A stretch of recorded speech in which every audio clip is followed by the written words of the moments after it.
The Friday evening rush at Giovanni's Italian restaurant was in full swing. Steam rose from plates of pasta. The smell of garlic bread filled the air, and the sound of laughter mixed with the clinking of wine glasses. It was just another typical night in this cozy little restaurant tucked away on a quiet street corner in the heart of the city. Among the servers weaving between tables was a young woman who had worked there for nearly 3 years. She moved with the kind of quiet efficiency that comes from doing the same job day after day. Her smile was genuine when she greeted customers, and she never forgot an order. To everyone who walked through those doors, she was simply their waitress, someone who brought them food and made sure their water glasses stayed full. But there was something about her that evening. Perhaps it was the way her eyes occasionally drifted toward the far corner of the restaurant, where an old upright piano sat gathering dust. Or maybe it was the slight humming under her breath as she cleared tables, melodies that seemed too complex for casual tunes. The restaurant had character, the kind you don't find in chain establishments. Exposed brick walls held black and white photographs of Italy from decades past. Small candles flickered on each table, casting dancing shadows. Red and white checkered tablecloths gave the place a homey, traditional feel. And that piano in the corner had been there since the restaurant opened 20 years ago. Usually someone came in to play it during the dinner rush. Light background music, nothing fancy, just enough to add to the atmosphere without overwhelming conversation. It had become part of the experience at Giovanni's, something regular customers expected. But tonight was different. The owner, a stocky man in his 60s with gray hair and kind eyes, stood near the hostess stand looking increasingly worried. He kept glancing at his watch, then at the piano, then at his watch again. The pianist who was supposed to arrive at 6 o'clock still hadn't shown up. It was now 7:30, and the restaurant was packed. He pulled out his phone and tried calling again. Straight to voicemail. He sent another text message. No response. The pianist had never been this unreliable before, and something must have happened. But that didn't solve his current problem. The dinner crowd had grown larger than usual. A party of 12 celebrating a birthday occupied the big table near the window. 2 tables over, an elderly couple held hands across their plates, clearly marking some special occasion. Young professionals unwound from their work week. Families with children tried to enjoy a nice meal out, and tourists sought authentic Italian food. Without the music, something felt off. The atmosphere wasn't quite right. Conversations seemed louder, more jarring. The usual warmth and charm of the evening felt incomplete. Several regular customers had even commented on it, asking when the music would start. The owner rubbed his temples, trying to think of a solution. He could put on recorded music through the speakers, but it wouldn't be the same. People came to Giovanni's for the live piano music. It was part of what made the place special, what set it apart from every other Italian restaurant in town. The waitress noticed his distress as she passed by with a loaded tray. She had seen him checking his phone repeatedly, witnessed his growing frustration. She knew the pianist hadn't arrived. Part of her wondered if she should say something, but fear held her tongue. What if it sounded presumptuous? What if she wasn't good enough anymore? It had been so long. She delivered the tray of food to table 7, making sure everyone had what they needed. As she walked back toward the kitchen, she passed the piano again. Her fingers tingled with muscle memory. How many hours had she spent at a keyboard? How many years of her life had been dedicated to music? That felt like a lifetime ago now. She had been just 17 when she won a full scholarship to one of the country's top music conservatories. Her teachers said she had something special, a natural talent combined with fierce dedication. She practiced 6, sometimes 8 hours a day. Her dorm room was next to a practice room, and she would often be the first one there in the morning, and the last to leave at night. The dream was clear back then. She would become a concert pianist, perform in prestigious venues, maybe even record albums. Her parents had been so proud, crying at her acceptance letter, telling everyone they knew about their daughter's bright future. But life has a way of rewriting our plans. In her 3rd year at the conservatory, her father had a massive stroke. Her mother, who had never worked outside the home, suddenly found herself drowning in medical bills and unable to care for him alone. There were 2 younger siblings still in high school who needed support. The choice had been agonizing but clear. She withdrew from school and came home. Someone needed to work to bring in steady income. Her father's recovery was slow and incomplete. The medical expenses kept piling up. Month after month, year after year, she told herself it was temporary. She would go back to music eventually, but eventually never came. She found work at Giovanni's because it paid decent tips and the hours were flexible enough that she could help at home. She told herself it was just for a little while, just until things stabilized. 3 years had passed in what felt like a blink. The piano at the restaurant had tortured her at first. Every shift she had to walk past it, had to hear someone else playing, had to be reminded of everything she had given up. But gradually she learned to push those feelings down, to lock them away in a place where they couldn't hurt quite so much. She hadn't touched a piano in almost 4 years.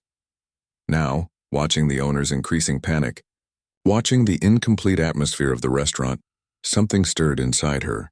That locked-away part of herself knocked against its cage, whispering that maybe, just maybe, this was a moment that mattered. During her break, she poured herself a glass of water and stood in the back hallway, building up courage. Her heart pounded against her ribs. What was the worst that could happen? He would say no, and everything would continue exactly as it had been. But what if he said yes? What if her fingers had forgotten everything they once knew? What if she embarrassed herself in front of a full restaurant? But another voice, quieter but more persistent, asked a different question. What if she didn't try? What if she let fear win again?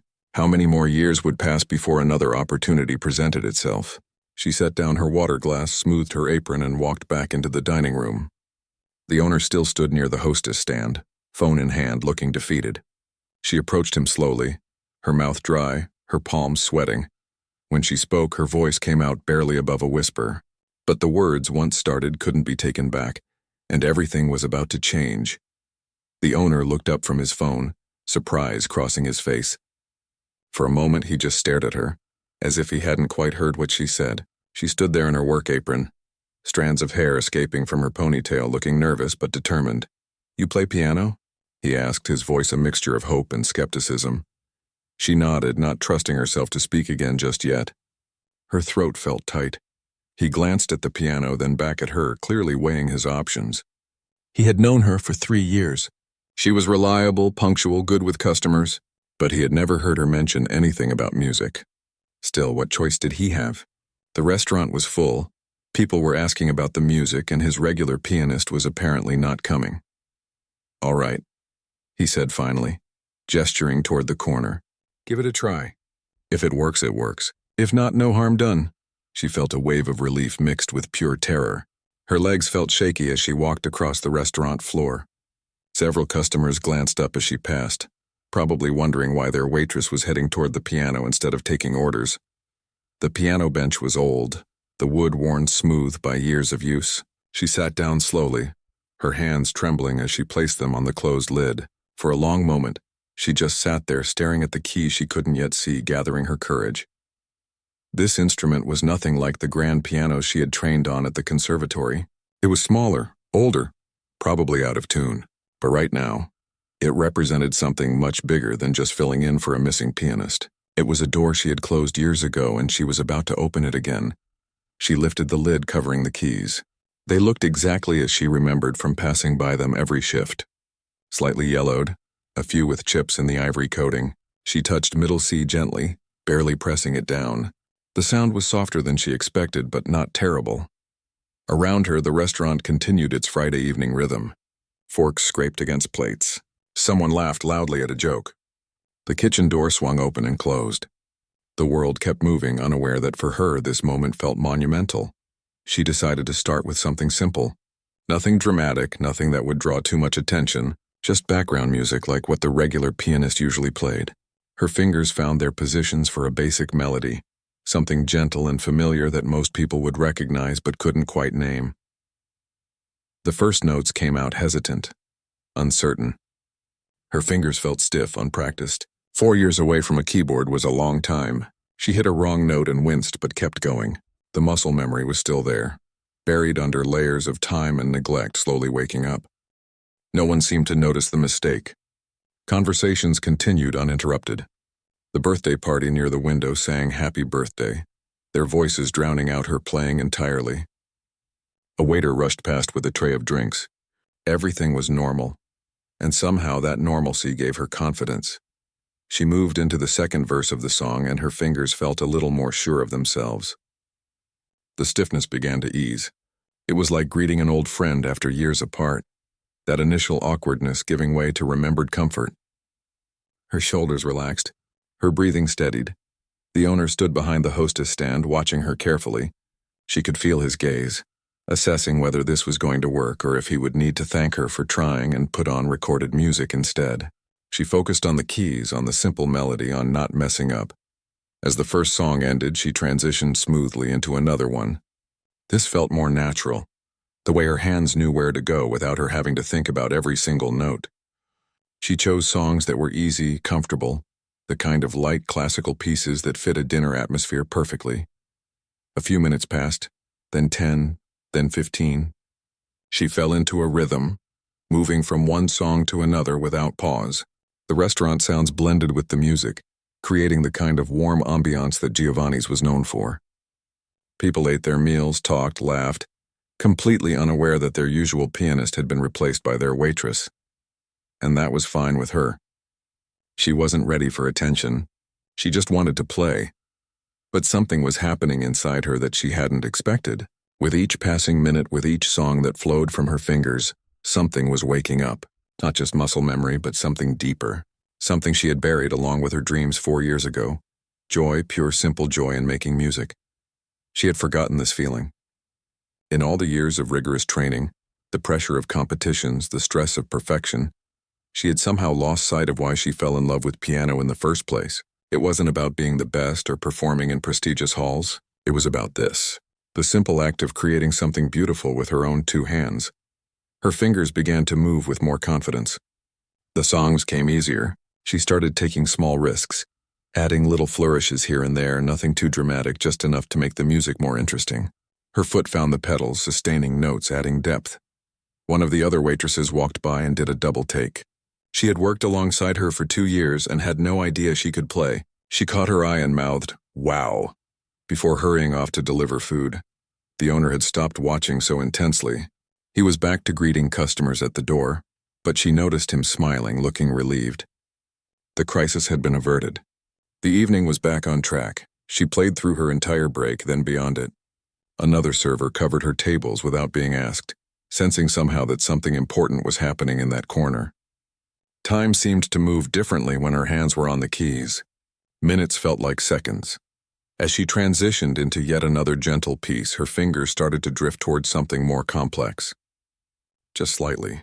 A classical composition she had learned years ago, one that required more technical skill. She pulled back, reminding herself to keep it simple, to stay in the background. But the piece lingered in her mind, waiting.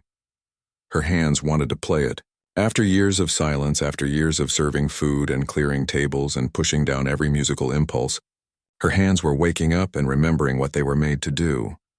She glanced around the restaurant. People were absorbed in their meals, their conversations, their own little worlds. The music was there, but it was background, ambient, unnoticed. Safe. But what if she played something more? What if just for one song she let herself really play? Not as background music, but as a performance. Would anyone even notice? And if they did, would it matter?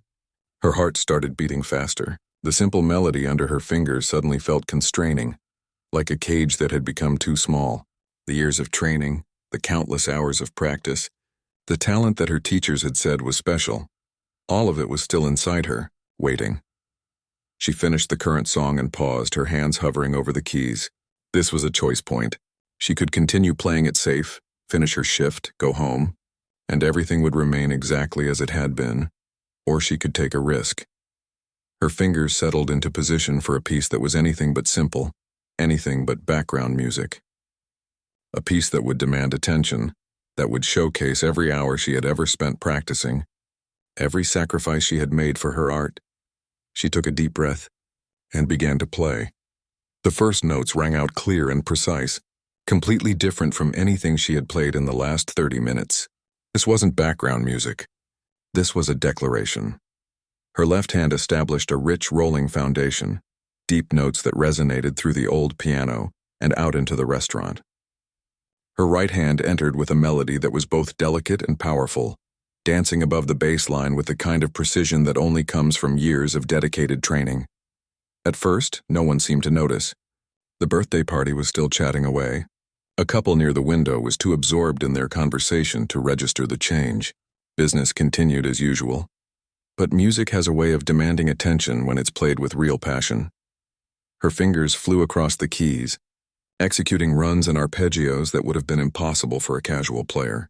The piece she had chosen was one of her favorites from her conservatory days, a classical composition that required both technical mastery and emotional depth. It was the kind of music that told a story without words. The businessman at table 5 paused mid-sentence, his fork suspended halfway to his mouth.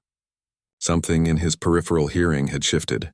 He turned his head slightly toward the corner where the piano sat, his conversation forgotten. She didn't notice. Her eyes had closed without her realizing it.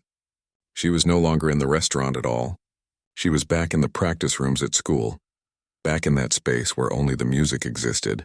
Her body swayed gently with the rhythm, her whole being absorbed in the act of creation. The melody built and retreated, creating tension and release. Soft passages that were barely whispers, then sudden crescendos that filled every corner of the room. Her hands crossed over each other, reaching for notes at opposite ends of the keyboard, then coming back together for intricate passages that wove multiple melodic lines into one cohesive whole. A woman dining alone near the bar looked up from her phone. She had been scrolling mindlessly, not really paying attention to anything around her, but now her thumb stopped moving. She set the phone face down on the bar and turned her chair slightly to get a better view of the piano. The technique was undeniable. This wasn't someone who had taken a few lessons as a child. This was someone who had devoted their life to mastering this instrument. Every note was intentional, every phrase shaped with careful attention. The dynamics shifted dramatically from thunderously loud to barely audible, each volume serving the emotional arc of the piece. More heads began to turn. A father who had been trying to convince his young daughter to eat her vegetables found himself distracted. The elderly couple holding hands across their table both looked toward the corner simultaneously, identical expressions of surprise on their faces. Conversations began to die down, not all at once but gradually. Like dominoes falling in slow motion, someone would stop talking mid-sentence, their attention caught by a particularly beautiful passage. Their dining companion would notice their distraction, follow their gaze, and then they too would stop and listen. The music swelled, reaching a climactic moment where both hands played in perfect synchronization, creating a wall of sound that seemed impossible from a single instrument.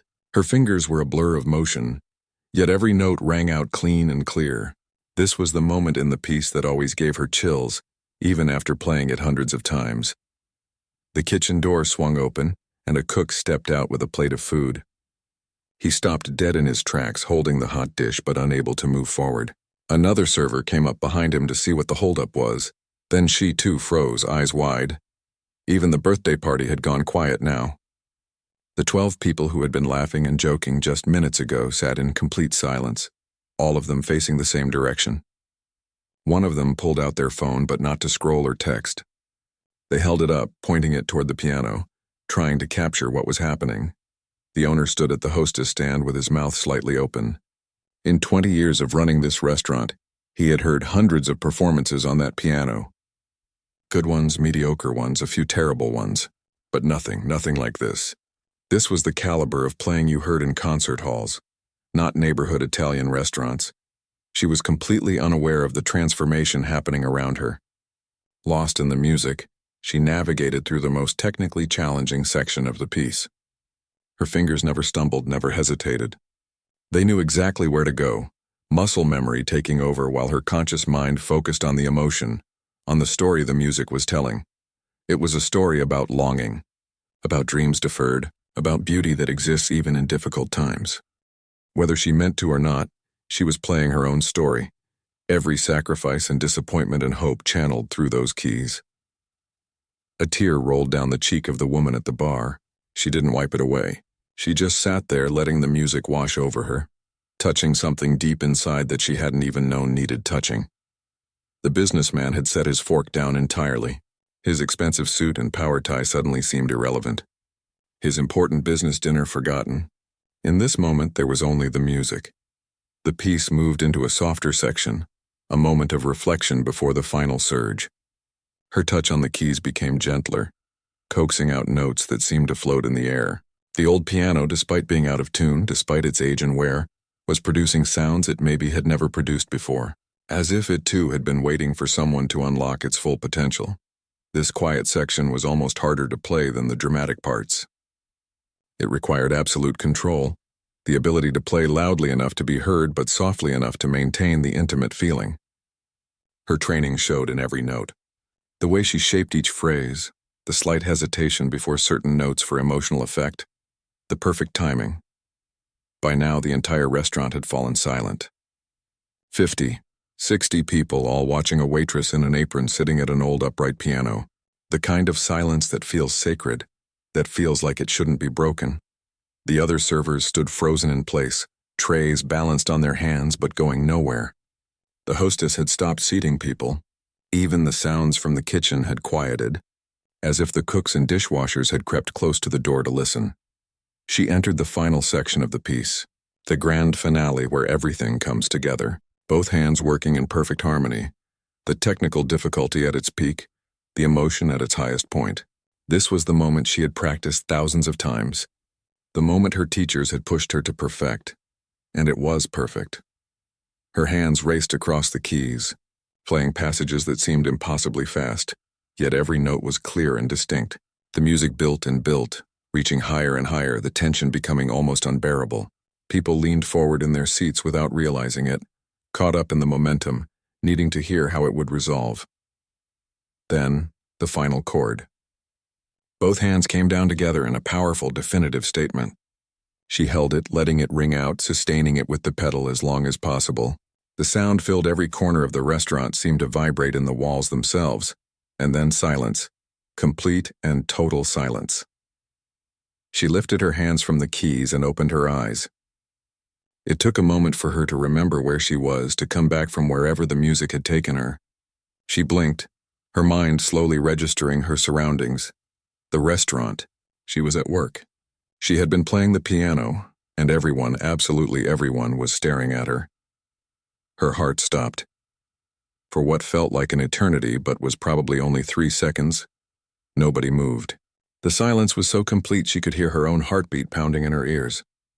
50 pairs of eyes fixed on her, and she felt suddenly exposed, vulnerable, like she had revealed something deeply personal without meaning to. Then it started. One person began clapping. Then another. Then suddenly the entire restaurant erupted into applause that was almost deafening.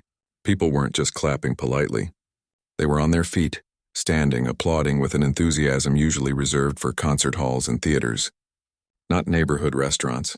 She sat frozen on the piano bench, her hands still hovering above the keys, absolutely stunned. Her face flushed bright red. This wasn't what she had expected. She had just wanted to play, to feel the music again. She hadn't thought about what would happen afterward. The businessman in the expensive suit was clapping so hard his hands must have hurt.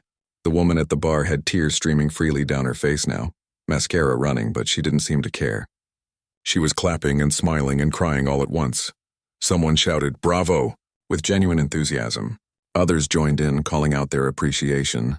The birthday party of 12 had completely forgotten about their celebration and were giving her the kind of standing ovation usually reserved for professional performers. The elderly couple, near the window, stood together, the old man's arm around his wife's shoulders, both of them clapping with joy on their faces. The young father had lifted his small daughter up so she could see better, and even the little girl was clapping her tiny hands together, though she probably didn't understand why. She tried to stand up, her legs shaky, and managed a small, awkward bow. This only made people clap harder. She didn't know what to do with her hands. She didn't know where to look. This kind of attention was terrifying in a way that playing the piano never was. The owner rushed over from the hostess stand, his face split into the biggest smile she had ever seen on him. He grabbed her hand and shook it enthusiastically, saying something she couldn't quite hear over the continued applause. His eyes were actually misty, she realized with shock. Finally, after what must have been 2 full minutes, the applause began to die down. People started to sit back down, but the energy in the room had completely changed. Everyone was talking excitedly, animated in a way they hadn't been before. The restaurant felt electric, charged with something special. A well-dressed woman from one of the closer tables approached before she could escape back to the safety of the kitchen. The woman's eyes were bright with curiosity and amazement.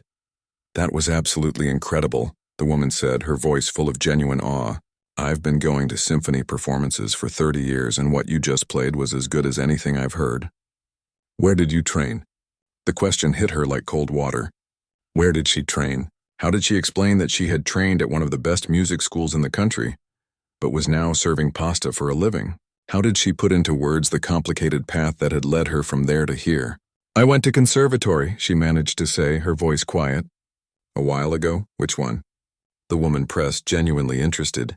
She named the school, and the woman's eyes went even wider. "That's one of the top programs in the country.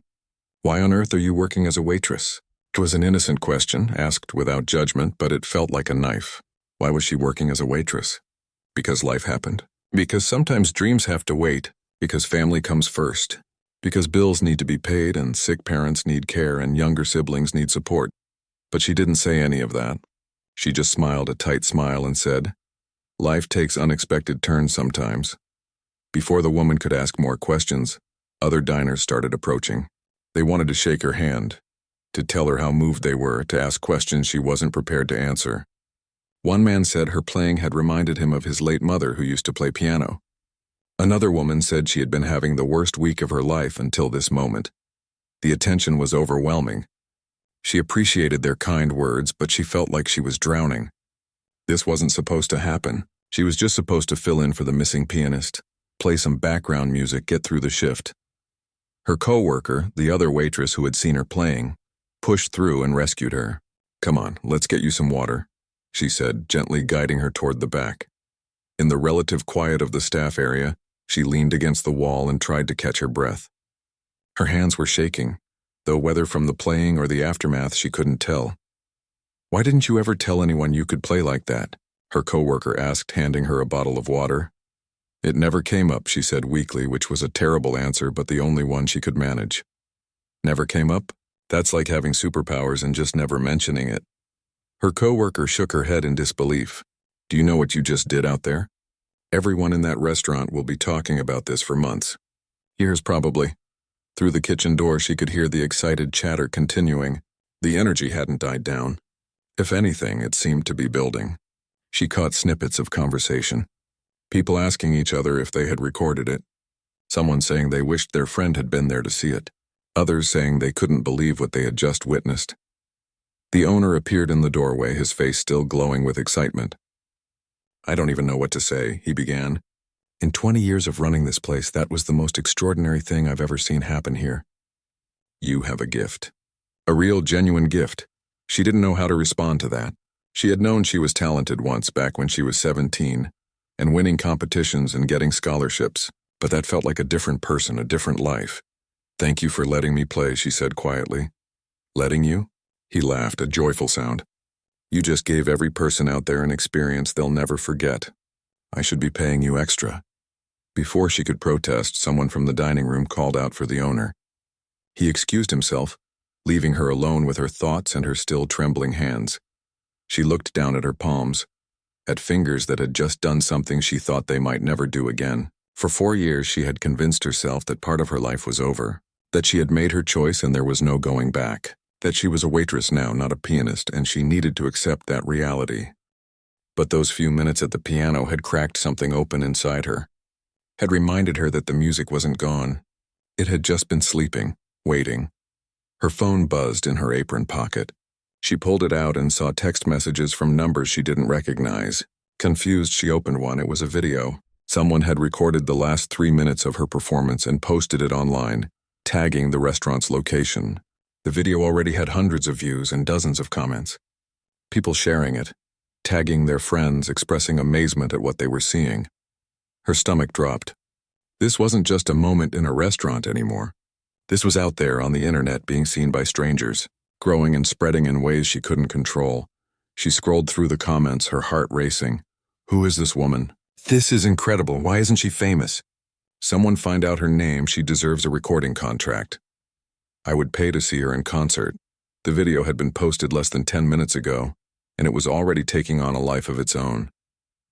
Being shared to other platforms, being sent to friends and family, spreading through the invisible networks that connect everyone in the modern world. She sat down heavily on a storage crate, still staring at her phone. The comments kept coming. The view count kept climbing. What had she done? What was going to happen now? The owner appeared again in the doorway. His expression had changed. He was holding his own phone and he looked stunned. "You need to see this," he said. She took the owner's phone with trembling hands.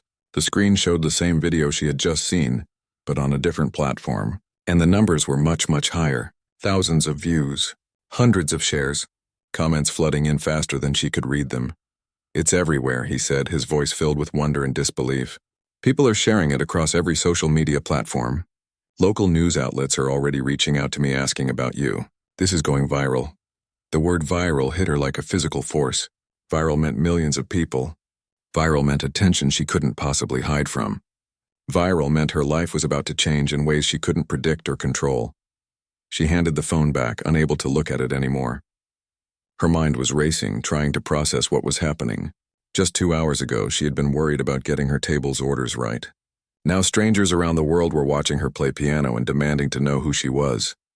"What do I do?" she asked, and she hated how small her voice sounded. The owner sat down beside her on another crate. He was quiet for a moment, thinking. "That depends on what you want," he finally said. "This could disappear in a few days, just another viral video that people forget about, or—" He didn't finish the sentence, but she knew what he meant. "Or this could be the beginning of something, a door opening that she thought had closed forever." That night, she barely slept. Her phone kept buzzing with notifications. The video had been viewed over 1 million times by morning. News outlets were running stories with headlines like, "Mystery Waitress Stuns Restaurant with Piano Performance," and "Hidden Musical Genius Discovered Serving Pasta." Her personal social media, which she barely used, suddenly had thousands of follow requests. People were finding her, identifying her, sharing information about her past at the conservatory. Someone had dug up an old article about her scholarship from years ago. Her whole history was being pieced together by internet strangers, but mixed in with all the chaos were messages that made her pause. A wedding planner asking if she would consider playing at events. A music venue offering her a spot in their open mic night. A music teacher saying she had shown the video to her students as inspiration. And then, 3 days after that Friday night at Giovanni's, an email arrived that made her hands shake as she read it. It was from the artistic director of the city's symphony orchestra. They wanted to meet with her. They had an opening for a featured soloist for their winter season, and after seeing the video, they believed she might be perfect for it. She read the email 5 times, certain she must be misunderstanding something. The symphony orchestra, a real professional position, the kind of opportunity she had dreamed about as a teenager, before life had taken her in a different direction. Her first instinct was to delete it, to pretend she had never seen it, because accepting would mean facing everything she had run from. It would mean admitting that maybe, just maybe, she hadn't been as okay with giving up music as she had told herself. But she didn't delete it. She saved it to a folder and spent 2 days thinking about nothing else. She talked to her mother, who cried and told her to follow her heart. She talked to her father, whose speech was still impaired from the stroke but who managed to communicate his pride and encouragement. Her younger siblings, both in college now on scholarships of their own, told her she was crazy if she didn't at least take the meeting. The meeting was on a Tuesday afternoon. She wore her nicest dress, the one she usually reserved for job interviews she never went to. The symphony hall was beautiful, grand in a way that made her feel small. She sat in the lobby for 10 minutes trying to gather her courage, before finally walking in. The artistic director was a woman in her 50s with kind eyes and an air of someone who had seen every type of musician imaginable. She didn't waste time with small talk. "Play for me," she said, gesturing to the grand piano that sat on the stage of the empty concert hall. So she did. She played the same piece she had played at Giovanni's, and then 2 more when asked. Her fingers remembered everything. The acoustics in the hall were magnificent, making even the quietest notes ring out with clarity. When she finished, the director was smiling. "You have something special," she said.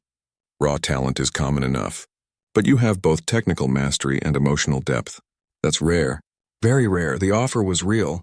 A 6-month contract as a featured soloist with the possibility of extension. It included a salary that was modest by professional musician standards, but more than she made waiting tables. Rehearsals, performances, the chance to play with a full orchestra behind her. It was everything she had once wanted. Everything she had thought she would never have.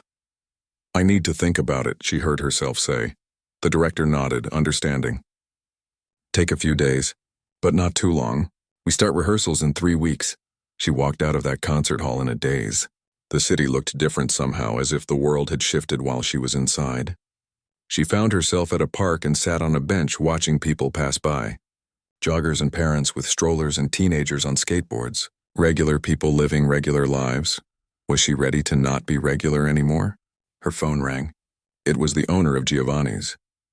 I wanted you to hear this from me first, he said. I've had 36 calls from people wanting to book reservations specifically for nights when you're playing piano. Customers are asking when you'll be back at the piano. She closed her eyes. Everyone wanted something from her now. Everyone had expectations. That evening, she went back to Giovanni's even though it wasn't her shift. The restaurant was busy, the usual Friday crowd. The regular pianist was back, playing competently but without passion. Background music exactly as it should be. She watched from the doorway as her coworkers moved between tables as customers ate and talked and laughed. This had been her life for 3 years. Safe, predictable, enough to pay the bills and help her family. It wasn't glamorous, but it was stable. The owner saw her and came over. You didn't have to come in tonight, he said. I know. I just needed to see this place again. To remember. He nodded, understanding something she hadn't quite said out loud. You're going to take the symphony job, aren't you? She hadn't realized she had made the decision until he asked the question, but suddenly she knew. Yes, she said. Yes, I am. He smiled, genuine and warm. Good. You were always too talented to just be taking orders. Though you were excellent at that too, he added with a laugh. 2 weeks later, she stood in front of a packed restaurant. Giovanni's had organized a special evening, a farewell performance. Every table was full.